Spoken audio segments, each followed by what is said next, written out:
Lewis fans, Robin here, and back once more with a deck review for you. And this week we are going to have a best of 3 match. For those of you who follow us on Patreon, you will get 2, possibly 3 games. We run a best of 3. For those of you watching just on YouTube, we'll get the first game, and obviously if you want to look at the rest, you can join us over on Patreon as usual. This week I'm going to be playing the Nightvault. I've really fancied playing the Nightvault for quite a while.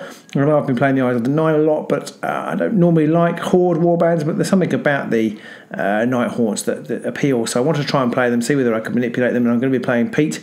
I'm not sure who he's playing, maybe the Fiends, but who Pete is playing is irrelevant. I wanted to try and bring a general all-purpose deck to the table, so for my Nightvault deck this is what I've got. And in pole position as usual, for my favourite objective is Escalation, which is of course restricted, so Escalation is in there. And then I went for Master of War, and because I'm not playing very many spell gambits, I still think there's a good chance of scoring Master of War. Our only way out, Poor Man's Supremacy, and then Superior Tactician. Now, Superior Tactician is in here, which means I have tried to go for a decent number of score immediately objectives. But luckily, the Nightvaults have good score immediately objectives of their own. So they have Swarming Spirits, which is a great card to move through people. Can definitely do that later in the game, I think. Treacherous Foe is probably the easiest to score immediately card in the whole game, which is just if I make a reaction, then I score it. And then Extreme Flank, with 7 models on the board. Extreme Flank is a bit of a no-brainer. Fired Up, I will definitely be hoping to inspire the Briar Queen, nothing else, and then she's quite hard to kill, so Fired Up is in there because I think I will score that, and hopefully it will inspire more than just the Briar Queen during the game, so hopefully if I can score Fired Up. Keep Them Guessing, another good card. You've got an extra push action, Valklat's push action in there, good card for the Briar Queen Thorns. Possibly could end up in sort of conflicting priorities if I'm trying to attack or trying to manoeuvre or whatever, but yeah, Keep Them Guessing I still think is a strong card. Martyred, there's likely to be some collateral damage in this in a Nightvault game. The Inspire condition can be a little bit risky sometimes, so Martyr's in there because they are quite fragile and easy to one-shot the weaker ones. Supremacy, if you've got 7 models and you can push them easily, then Supremacy is definitely a card worth having.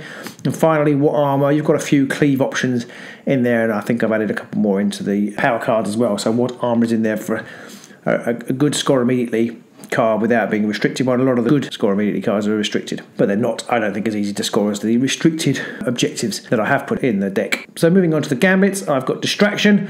I think is useful for manipulating, pushing people off of objectives. It's quite often in my deck now. So I'm noticing that quite a few things start to appear in my deck fairly regularly, which is interesting. In face of the restricted list, are more cards going to be restricted? Is what we all start to wonder. Ready for Action, probably another auto-include restricted card, maybe, I'm not sure. It's good for extra moves, good for extra attacks, so that's why that's in there. Drifting Advance, that's like a free push. Obviously you have got to move towards the enemy, which is a little bit restricting sometimes. Howling Vortex, I think my one and only spell gambit card in here. Howling Vortex basically enables me to push all enemy fighters up to 1 hex. That could be vital to get people off of objectives. It is basically a better version of Great Concussion or Earthquake, so and not restricted, so well worth having, I think.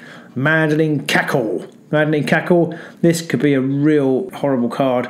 Particularly, I know I'm going to be playing the Fiends. It's particularly good against the Fiends. And I guess the lower warband count, the harder, the better this card is, really, because you kind of uninspire 1/4 in the case of the Fiends, or if you were playing the Stormcast, 1/3 of their army, which is pretty useful. Spectral Touch, extra cleave card for getting What Armour. Sudden Appearance, a brilliant card for a beefed up queen or anybody, really.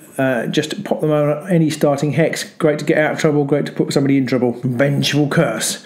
Vengeful Curse is the one where if you kill somebody, you can do 1 damage again. You've got some brittle ghosties in your warband, and I think this is worth having to just do an extra bit of sort of free damage, as it were. Centre of Attention is in here. I find that quite a useful card for moving people off objectives, possibly moving people onto objectives, and just bringing other people close to, so that you can do more damage, get support, or in the case of the Nightvault, you can actually use it to bring the Nightvaults in, so they can all inspire, which I think is a useful thing to be able to do. Determined Effort could be very useful, especially in the early stages of the game, with the Queen using 3 swords. And then I think Determined Effort with 4 swords is pretty great, so that's why Determined Effort is in there. And finally, Sidestep, again, just for useful for inspiring some night hordes or getting on objectives to get those supremacy start objectives. Upgrades now. Acrobatic is another one that appears a lot in the dodge warbands. Again, I wonder whether that will end up being restricted because it's a very powerful card. There's a lot of 2 dodge warbands out there now, as people will keep telling you. The 3 dodge defense roll is very, very powerful indeed. Chill touch. Chain Rasp, okay, this is I think a must-have in a Night Horde deck because basically it takes out any dodge defenders you've got, and if you can get clear on it as well, then it's absolutely lethal. Inescapable Vengeance, the Briar Queen, basically when she makes a move action or a charge action, she can place them on any starting hex, which is really good. Shacklegeist Chains, if you can get Varklav inspired into position, which isn't always the easiest thing to do because it's good to have him hang back so you can use his push ability. But if you can, and you can get this on him, he can be very good again, especially against the horde warbands. That's why that's in there. Champions Fortitude, rerolling defense dice. Quite like this card now. It's in a lot of my decks. Faneway Crystal also appears in a lot of decks. Again, you have to start questioning whether is it going to end up being restricted. I don't know. I haven't used it that much. Interesting. I often include it. I feel it's a good utility card. It can be very helpful. It does have its restrictions. It's not great if you're trying to score Chosen Champion or something like that because it disappears when you've used it. And you have to have a move action, and the next move action has to move you onto the objective. So it can be restrictive, but it always seems to sneak into the decks that I build. Glory Seeker, it's a good card to have, +1 damage on it, wound of 4 or more. Great Fortitude, +1 wounds, great strength, +1 damage. Potion of Rage, do like me a bit of Potion of Rage, particularly useful as +2 dice, so you've got +2 dice for the cleave attack, you've got more chance of getting a success, and therefore you can score what armour. It's just useful anyway, I think, to make sure, if you want to deliver a hit, to make sure you've delivered it. That's why that's in there. And again, it's a bit tricky for choosing Chosen Champion, which I haven't got in this deck because again it disappears after you've used it. And Slumbering Key, yes, well, with 7 fighters on the board, then Slumbering Key is a good card to have. Would like a Destiny to meet as well, but I just couldn't squeeze it in, so Slumbering Key is in there. We'll see how we go. So that's the deck. Hopefully I can control the board, get those passive objectives at the beginning. Controlling the board against, looking forward to actually playing the Fiends. Controlling the board should be okay against those guys. They're not that fast. There's not that many of them.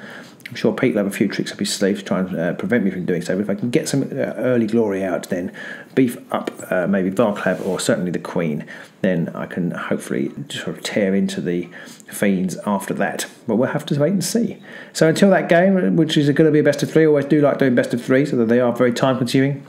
But we do love doing them, so hopefully you can enjoy the first game at least if you're watching on YouTube, and enjoy the whole lot if you're one of our lovely Patreon supporters. But until next time, take care, and I'll see you soon. Bye!